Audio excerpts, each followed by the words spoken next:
You are now listening to Northanger Abbey.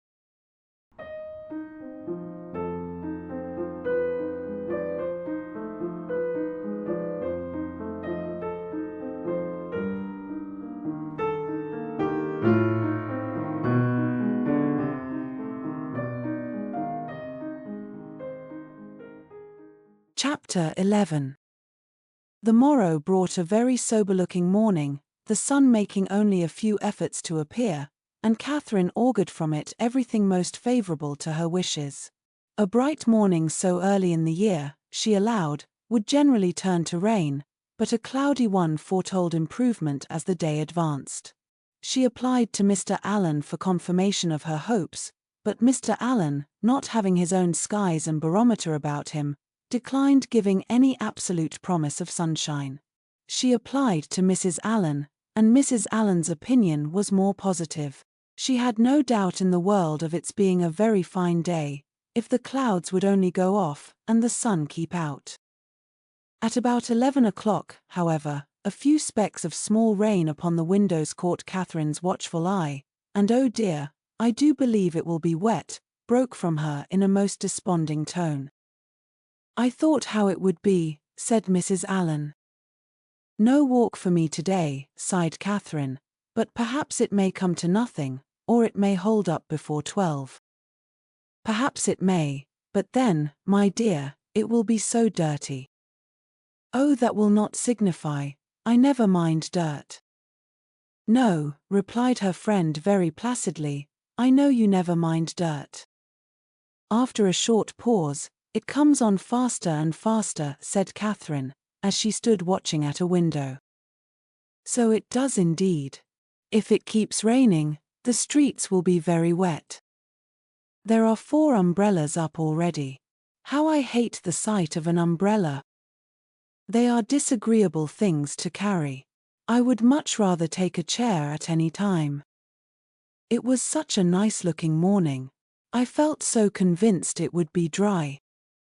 Anybody would have thought so indeed. There will be very few people in the pump-room, if it rains all the morning. I hope Mr. Allen will put on his greatcoat when he goes, but I dare say he will not, for he had rather do anything in the world than walk out in a greatcoat. I wonder he should dislike it, it must be so comfortable. The rain continued fast, though not heavy. Catherine went every 5 minutes to the clock, threatening on each return that, if it still kept on raining another 5 minutes, she would give up the matter as hopeless. The clock struck 12, and it still rained. "You will not be able to go, my dear." "I do not quite despair yet. I shall not give it up till 12:15.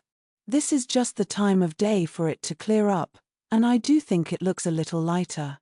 There, it is 20 minutes after 12, and now I shall give it up entirely.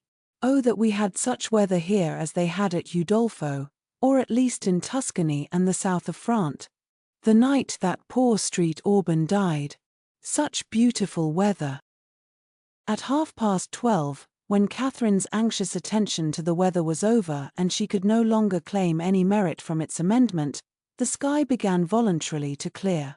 A gleam of sunshine took her quite by surprise. She looked round, the clouds were parting, and she instantly returned to the window to watch over and encourage the happy appearance. 10 minutes more made it certain that a bright afternoon would succeed, and justified the opinion of Mrs. Allen, who had always thought it would clear up. But whether Catherine might still expect her friends, whether there had not been too much rain for Miss Tilney to venture, must yet be a question. It was too dirty for Mrs. Allen to accompany her husband to the pump-room. He accordingly set off by himself, and Catherine had barely watched him down the street when her notice was claimed by the approach of the same 2 open carriages, containing the same 3 people that had surprised her so much a few mornings back. "Isabella, my brother, and Mr. Thorpe, I declare. They are coming for me perhaps, but I shall not go. I cannot go indeed, for you know Miss Tilney may still call." Mrs. Allen agreed to it. John Thorpe was soon with them, and his voice was with them yet sooner, for on the stairs he was calling out to Miss Morland to be quick. Make haste, as he threw open the door. Put on your hat this moment, there is no time to be lost, we are going to Bristol. How do ye do, Mrs. Allen? To Bristol. Is not that a great way off? But, however, I cannot go with you today, because I am engaged. I expect some friends every moment. This was of course vehemently talked down as no reason at all. Mrs. Allen was called on to second him, and the two others walked in, to give their assistance. My sweetest Catherine, is not this delightful? We shall have a most heavenly drive. You are to thank your brother and me for the scheme.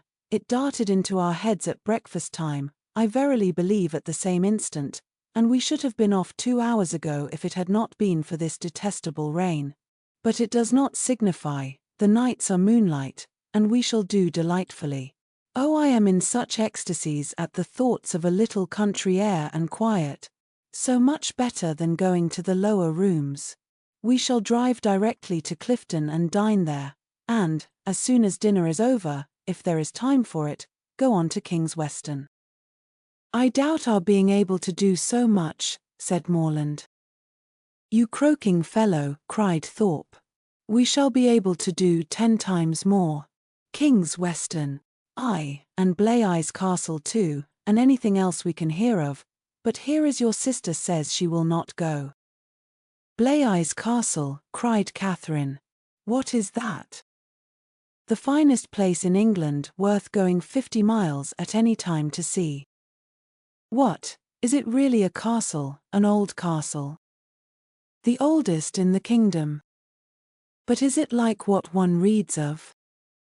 Exactly the very same. But now really are there towers and long galleries? By dozens. Then I should like to see it, but I cannot go. Not go? My beloved creature, what do you mean? I cannot go, because looking down as she spoke, fearful of Isabella's smile, I expect Miss Tilney and her brother to call on me to take a country walk. They promised to come at 12, only it rained. But now, as it is so fine, I dare say they will be here soon. Not they indeed, cried Thorpe, for, as we turned into Broad Street, I saw them. Does he not drive a phaeton with bright chestnuts? I do not know indeed. Yes, I know he does, I saw him. You are talking of the man you danced with last night, are not you? Yes. Well, I saw him at that moment turn up the Lansdowne Road, driving a smart-looking girl. Did you indeed? Did, upon my soul. Knew him again directly, and he seemed to have got some very pretty cattle too.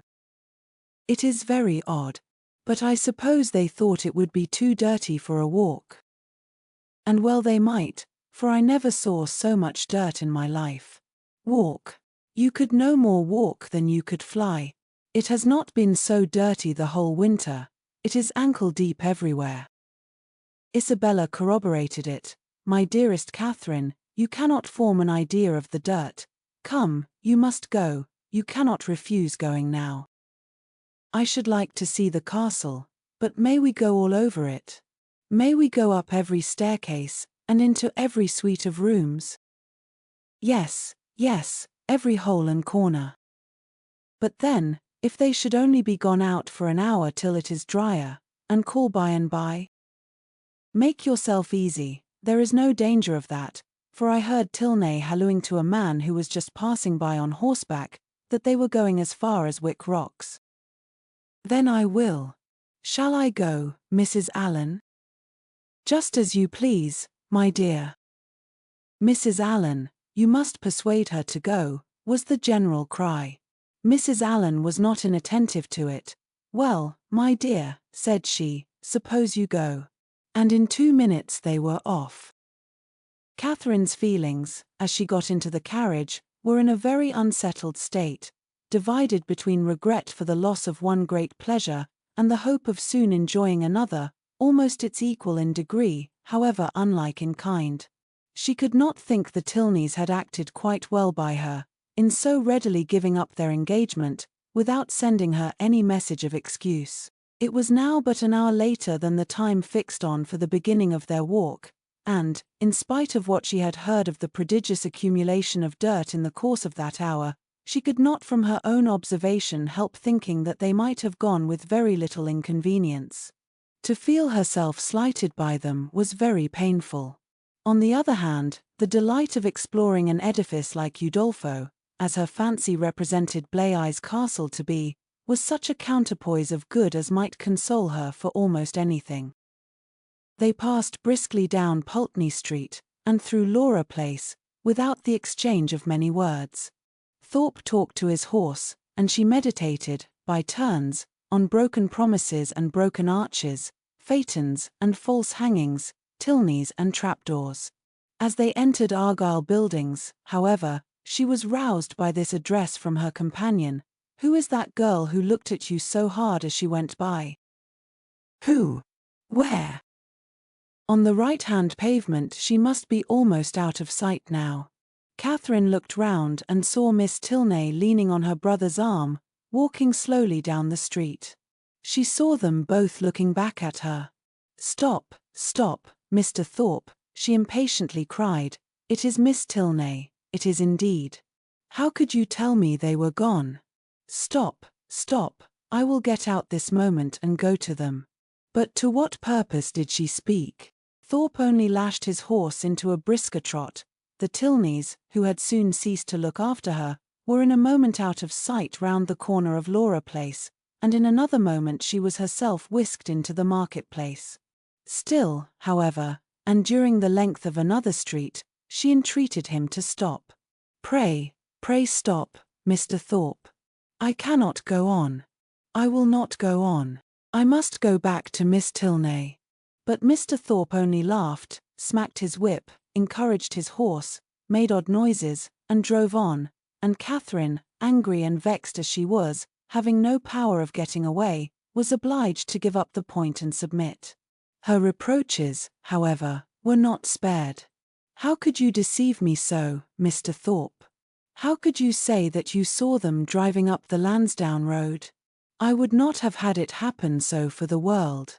They must think it so strange, so rude of me, to go by them, too, without saying a word. You do not know how vexed I am. I shall have no pleasure at Clifton, nor in anything else. I had rather, 10,000 times rather, get out now, and walk back to them. How could you say you saw them driving out in a phaeton?" Thorpe defended himself very stoutly, declared he had never seen two men so much alike in his life, and would hardly give up the point of its having been Tilney himself. Their drive, even when this subject was over, was not likely to be very agreeable. Catherine's complaisance was no longer what it had been in their former airing. She listened reluctantly, and her replies were short. Bleai's castle remained her only comfort. Towards that, she still looked at intervals with pleasure, though rather than be disappointed of the promised walk, and especially rather than be thought ill of by the Tilneys, she would willingly have given up all the happiness which its walls could supply, the happiness of a progress through a long suite of lofty rooms, exhibiting the remains of magnificent furniture, though now for many years deserted, the happiness of being stopped in their way along narrow, winding vaults, by a low, grated door, or even of having their lamp, their only lamp, extinguished by a sudden gust of wind, and of being left in total darkness. In the meanwhile, they proceeded on their journey without any mischance, and were within view of the town of Keynsham, when a halloo from Morland, who was behind them, made his friend pull up, to know what was the matter. The others then came close enough for conversation, and Morland said, "We had better go back, Thorpe. It is too late to go on today. Your sister thinks so as well as I. We have been exactly an hour coming from Pulteney Street, very little more than 7 miles, and, I suppose, we have at least 8 more to go. It will never do. We set out a great deal too late. We had much better put it off till another day, and turn round." "It is all one to me," replied Thorpe rather angrily, and instantly turning his horse, they were on their way back to Bath.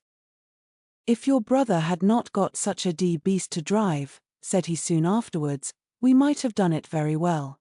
My horse would have trotted to Clifton within the hour, if left to himself, and I have almost broke my arm with pulling him into that cursed broken-winded jade's pace. Morland is a fool for not keeping a horse and gig of his own." "No, he is not," said Catherine warmly, "for I am sure he could not afford it." "And why cannot he afford it?" "Because he has not money enough." "And whose fault is that?" "Nobody's, that I know of." Thorpe then said something in the loud, incoherent way to which he had often recourse, about its being a thing to be miserly, and that if people who rolled in money could not afford things, he did not know who could, which Catherine did not even endeavor to understand.